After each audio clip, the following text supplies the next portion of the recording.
There is a single letter sitting inside almost half the people on this planet, and most of them will go their entire lives without asking what it actually means. It is printed on a donor card, tucked into a hospital chart, mentioned once by a nurse and then forgotten. That letter is O, and if you were asked right now to explain what it does inside your body, chances are you couldn't. It sounds like the most boring entry in the entire catalog of human biology, the default setting, the nothing option. But something changed recently.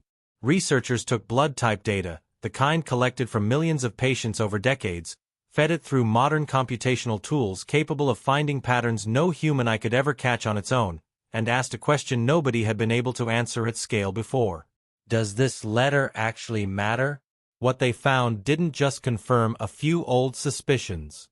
It rewired the entire story of what blood type O has been quietly doing to the human species for millions of years, and it exposed, in the same breath, just how much of what people believe about blood type was never true to begin with. Let's start with the basics, because almost nobody actually knows what blood type is on a cellular level. Your red blood cells are covered in tiny molecular structures, sugar chains really, that act like identification tags. Your immune system reads these tags constantly, checking to see whether a cell belongs in your body or whether it's an intruder that needs to be destroyed. If your red cells carry one particular sugar structure, you're labeled type A. A different structure, and you're type B. Carry both, and you're AB. But if your cells carry neither of these structures, if the surface is essentially bare, you are type O. That absence is the entire definition. There's no O antigen sitting proudly on the cell the way there is an A antigen or a B antigen. O is defined by a void, a molecular blank space where something used to be, or rather, where something never got built at all. That detail turns out to be the whole key to the story, because O isn't simply no antigen by accident. It's the result of a very specific kind of failure. Somewhere far back in our evolutionary past, the gene responsible for building these surface sugars picked up a mutation, a small deletion that essentially broke the manufacturing instructions. The enzyme that should have added the final sugar onto the cell surface simply stopped working. No enzyme, no antigen, no flag. What began as a genetic accident, a mistake, a broken piece of cellular machinery, became one of the most successful variants in human history. Type O isn't the ancient baseline that A and B evolved out of. It's the newcomer. It's the glitch that somehow turned into the most common blood type walking the earth today, and once you sit with that fact for a second, it should bother you a little, because evolution doesn't usually reward broken parts unless breaking them accidentally solved a problem. So what problem did it solve? This is where the newer wave of research, built on genetic databases spanning entire continents and populations, starts getting interesting. Because when you actually map out where type O shows up around the world, it isn't smooth or even. It clumps. In the United States, somewhere around 45% of people carry some form of type O, which already sounds like a lot until you look elsewhere. Move into parts of Central and South America, particularly among indigenous populations that remained isolated for long stretches of history, and the number climbs towards something almost absurd, populations where type O approaches near total saturation, where A and B have essentially been erased from the gene pool entirely. Meanwhile, shift the map towards Central and East Asia, and type B becomes far more prominent than it is almost anywhere else on the planet. Slide over to parts of South Asia, and type A holds a stronger position than you'd expect. None of this looks random. It looks like a signature, the kind of pattern that shows up when something in the environment has been quietly pushing the numbers in a particular direction for thousands of years. That's the exact kind of pattern that makes geneticists sit up straight, because when a trait clusters geographically like this, tightly enough to nearly wipe out its alternatives in some populations, it usually means the trait was doing something. It was affecting survival. Somewhere in these regions, something was deciding, generation after generation, who lived long enough to pass their blood type down and who didn't.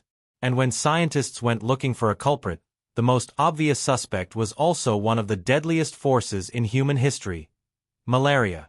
Malaria has haunted humanity for an almost incomprehensible length of time. It is ancient, brutal, relentless, spread through mosquito bites in warm, wet regions, killing indiscriminately, especially among children, for so many generations that its fingerprints are baked directly into our DNA. Any trait offering even a marginal survival edge against malaria, even a few extra percentage points of survival during a severe infection, would have been amplified over the centuries by the sheer weight of natural selection. So researchers pulled together enormous datasets, blood type records cross-referenced with malaria infection outcomes across regions where the disease has historically been widespread, and ran the comparison at a scale no individual doctor or scientist could ever manage by hand. What emerged was a real, measurable signal.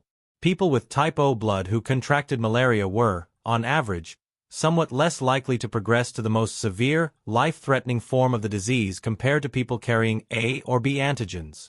The mechanism behind this actually makes a strange kind of sense once you understand what severe malaria does to the body. In the worst cases, red blood cells infected by the malaria parasite start clumping together with healthy, uninfected cells, forming small clusters called rosettes. These rosettes can jam up tiny blood vessels, cutting off circulation to vital tissue, and this is one of the primary ways severe malaria turns fatal. It turns out that red blood cells carrying the A or B antigen provide a kind of molecular grip, a surface that makes these dangerous clusters easier to form and hold together. Type O cells, lacking those antigens entirely, offer a smoother, less cooperative surface. The clusters form less easily and fall apart faster. In other words, the very same absence that defines type O, the missing antigen, the broken piece of genetic code, may have functioned as a kind of quiet biological insurance policy against one of the deadliest diseases our species has ever faced. Overlay a historical malaria map onto the modern distribution of blood type O, and the echo is unmistakable. It isn't a perfect match, nothing in population genetics ever is, because migration, isolation, and simple chance all play their part too. But the pattern lines up closely enough that it stops looking like coincidence. In regions where malaria pressed down hardest and longest, type O appears to have been quietly favored, generation after generation, until in some isolated populations it swept almost the entire gene pool. Once researchers had this thread, they naturally started pulling on others, because if the absence of these antigens could shape outcomes for one disease, there was no reason to assume malaria was the only place it mattered. So the analysis widened, this time toward clotting. Blood clotting disorders, the kind where the blood thickens or clots when it shouldn't, sending dangerous blockages traveling through the circulatory system, have long been suspected of having some connection to blood type. The large-scale data backed this up, at least modestly. People with type O blood tend, on average, to carry somewhat lower levels of a specific clotting protein called von Willebrand factor. Lower levels of this protein are gently associated with a reduced risk of certain kinds of dangerous blood clots. It's not a dramatic effect. Nobody with type O should feel invincible against clotting disorders, which are shaped by dozens of other factors including age, lifestyle, and separate genetic influences. But the correlation is real, it's measurable, and it fits neatly into the same larger pattern. Type O, again and again, showing up as the version of human blood that behaves just a little differently under specific kinds of biological stress. There's another piece of this story that most people have actually brushed up against without realizing its connection to everything above, and that's the idea of the universal donor. Anyone who has spent time around hospitals has probably heard that O-negative blood is the one kept on standby for emergencies, the type given to unconscious trauma patients when there's no time to run a lab test and find out what they actually carry. The reason comes right back to those antigen flags. If your red cells have no A marker and no B marker, there's nothing on the surface for a stranger's immune system to recognize as foreign and attack. Give type A blood to a type B patient and the receiving immune system reads those A antigens as an invasion, triggering a reaction that can be severe or even fatal. Give O blood to almost anyone though, and the immune system finds nothing alarming to respond to. It's a small logistical miracle built entirely out of an accidental deletion in a single gene, and it has quietly kept trauma wards functioning for the better part of a century. Refrigerators stocked with bags of O-negative blood specifically because nobody has time to ask questions when a person is bleeding out on a gurney. It's worth remembering, too, how recently any of this became knowable at all. Blood transfusions were attempted for centuries before anyone understood why some patients survived the procedure and others died almost immediately, often violently, from what we now recognize as an immune reaction. It wasn't until the early 20th century that a researcher working with blood samples from his colleagues noticed that mixing certain samples together caused the red cells to clump, while other combinations mixed smoothly. That observation, simple as it sounds, cracked open the entire ABO system and eventually earned a Nobel Prize. For the first time, doctors understood why some transfusions worked and others turned lethal. It's strange to think that something as fundamental as matching blood types, something every hospital on Earth now treats as an absolute baseline of care, was a complete mystery for the vast majority of recorded human history. People were dying from a mismatch nobody could see, caused by a molecular difference nobody knew existed, and it took the deliberate, methodical comparison of many samples side by side to finally reveal the pattern. That history matters here because it's essentially a smaller, earlier version of exactly what's happening now with the deeper research into malaria, clotting, and disease susceptibility. 100 years ago, it took one scientist noticing clumped blood in a handful of test tubes to unlock the ABO system. Today it takes computational tools capable of digesting genetic and medical information from millions of people simultaneously to unlock the next layer underneath it, the layer explaining not just how these blood types interact with transfusions, but how they've been steering survival and reproduction across the entire span of human history. The tools have changed enormously. The basic method, comparing enormous numbers of cases until a pattern too faint for any single observer emerges from the noise, has not. If the story stopped there, it would already be a satisfying one. A broken gene, accidentally advantageous, spreading across the globe wherever ancient diseases demanded it. But real biology rarely offers a clean, one-sided victory, and this is exactly why Type O never fully took over the human species despite these apparent advantages. If having no A or B antigen were purely beneficial, evolution would have long since pushed nearly every human being toward it, and A and B would have vanished. They haven't. Both are still extremely common worldwide, still passed down through countless family lines, which means Type O must come bundled with its own costs, its own vulnerabilities, trade-offs severe enough to keep the other types alive and thriving right alongside it. And the data did turn up exactly that.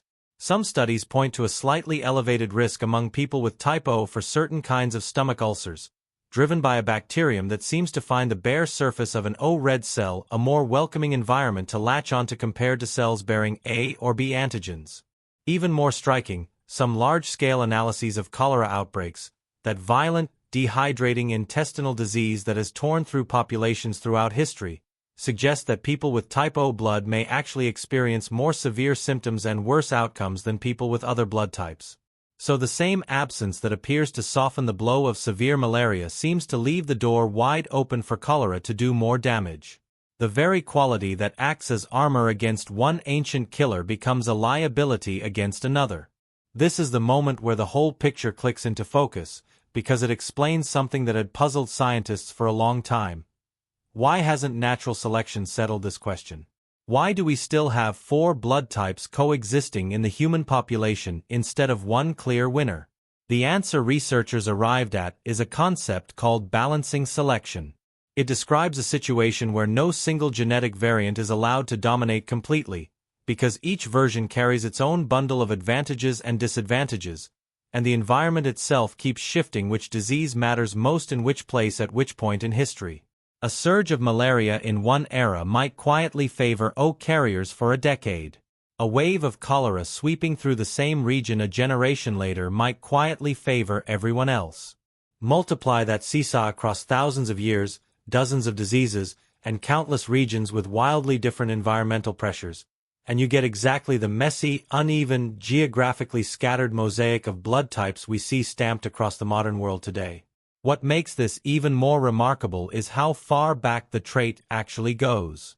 When researchers compared the underlying genetics across species, not just among humans but across our closest primate relatives, chimpanzees, gorillas, and other great apes, they found the same fundamental variation showing up again and again, the presence or absence of these blood antigens tracing back along branches of the evolutionary tree that split off from our own lineage millions of years before anything resembling a modern human ever existed.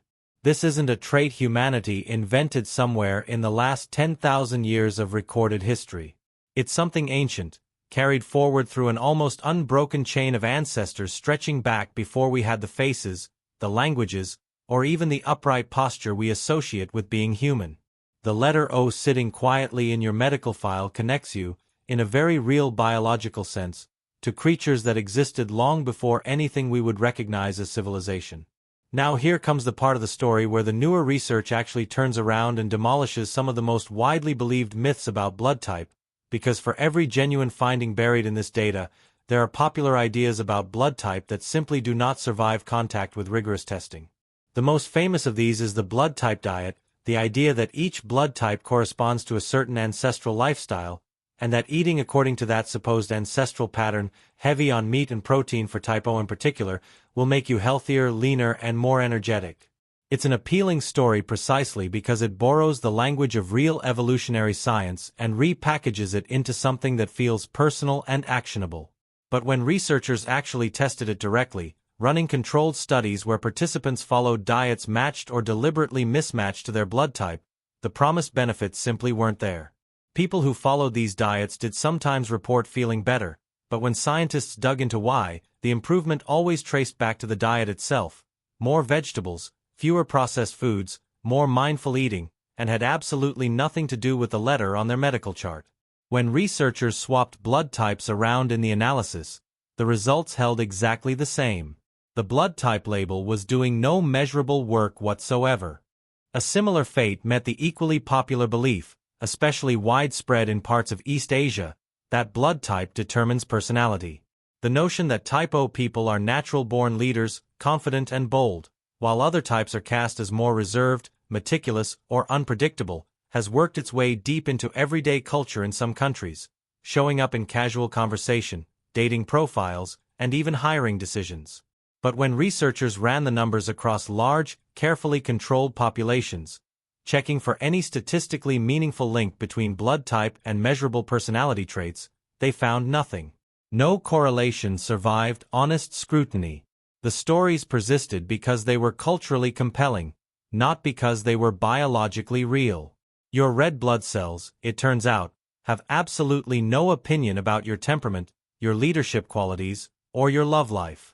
So what does all of this actually leave you with, once the myths have been stripped away and only the verified findings remain? It leaves you holding a genuinely fascinating thread woven into one of the oldest ongoing stories in human biology. Type O is not a diagnosis, not a personality profile, not a meal plan, and definitely not a guarantee of protection against any disease. It is a small, measurable nudge, a probability shift detectable only when you zoom out far enough to see hundreds of thousands or millions of people at once, the way a pattern in sand only becomes visible from a great height and disappears completely the moment you stand too close. At the individual level, blood type is nearly invisible in its effects. Zoom out across an entire species in thousands of years, though, and it becomes one of the clearest fingerprints evolution has ever left behind, proof that our bodies have been locked in a long, slow negotiation with disease since long before anyone thought to write any of it down.